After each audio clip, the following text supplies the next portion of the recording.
I want to go on to US politics now, and the US President Joe Biden continues to surprise us on the downside. In a private meeting with American Muslim leaders a couple of weeks after the horrific October 7 Hamas attacks in Israel, apparently the president apologised for comments he'd made the previous day. Comments that were sceptical about the casualty figures coming out of Gaza, the Hamas-controlled Palestinian territory. But surely we all need to be sceptical about these numbers. Remember when they said Israel had blown up a hospital and killed 500 people? Turns out it was a misfired Islamic Jihad missile. Only the hospital car park was hit, and the death toll was a tiny fraction of that figure. Keeping all that in mind, here's what the president had said back in October. I have no notion that Palestinians are telling the truth about how many people are killed. I'm sure innocents have been killed, and it's the price of waging a war. He just said you can't trust the numbers coming out of Gaza. There's nothing wrong with that statement. And as I said to US commentator Kristin Tate, there was no need for an apology. This is just pathetic. But look, Biden has gotten himself into a bit of a pickle, politically speaking, because he needs to appeal to the more moderate Democrats who tend to be pro-Israel. But the radical progressives in his party are the ones sucking up all the oxygen in the room. And those are the folks who are more pro-Hamas. So he's been a little bit wishy-washy on this issue. And the pro-Hamas sentiment has really taken hold with the young, woke progressives. And he needs to keep those people motivated and mobilized ahead of the election. I saw that only 40% of young Americans have a negative view of Hamas, according to one poll. That's why we see all these protesters at college campuses around the country in support of Hamas.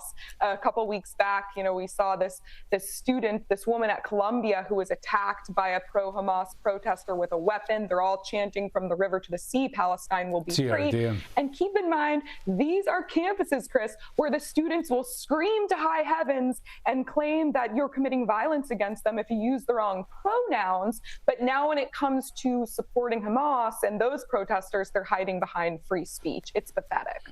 Yeah, it's just shocking to see. And the president's leading this of course, apologising for making the very reasonable point that you can't trust the numbers about casualties and deaths that come from Hamas.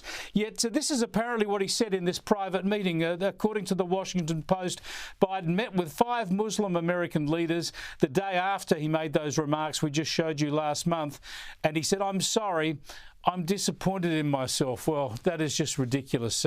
You've got to stand up for the facts here, and you can't trust anything that comes from Hamas, a bloodthirsty Islamist extremist organisation. But have a look at this from The View. This is the problem people have with the media and in popular culture about this issue. It's unfortunate that people have taken such sides here, because this is something that has been going on for decades. Unfortunate that people are picking sides, Kristin. It's Hamas versus Israel. It's Israel versus a violent, horrific terrorist organisation. But they always try and make it about the broader Palestinian issue. Of course, the equivocation is just disgusting, but this is what the media does. You have outlets like MSNBC and the New York Times who, for a while after the initial attack, refused to even refer to the militants as terrorists, which they were terrorists. It is just, all over the U.S. media, this pro-Hamas propaganda, essentially. And that's why so many people in this country who are not, really plugged in politically, just sort of average voters, if you go out and you ask them questions about this conflict, a lot of them don't really know where they stand, because they're getting all of this equivocation from the media and mixed messages from our own president. It's really disgraceful. It is. Let's get to the presidential race now very quickly, because we've got a shortened show tonight. I want to have a look at this headline, latest on the polling. It shows that for Trump, his best deputy, his best Veep running mate would be Nikki Haley. That's no surprise.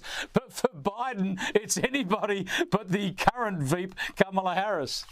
Yeah, I mean, Kamala Harris is just so unlikable. I saw a poll that 49% of voters have a negative view of her. I think that's an all-time low for a VP.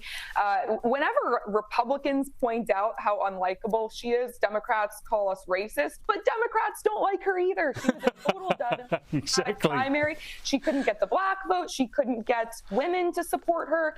I mean, she's just a total dud. And the Biden campaign is in big trouble because I don't think they can replace her, because then they'll be accused of racism.